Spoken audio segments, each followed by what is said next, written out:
সৌরভ দাস উজান লেখকের একটা ছোট্ট প্যারা।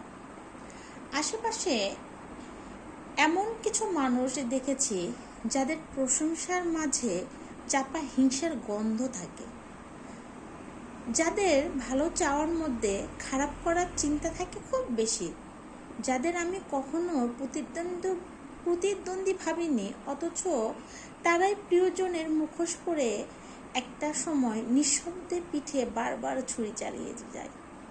এই সমস্ত মানুষের মুখ, মস্তিষ্ক এবং মন কখনোই একই কেন্দ্রবিন্দুতে মিলিত হতে পারে না।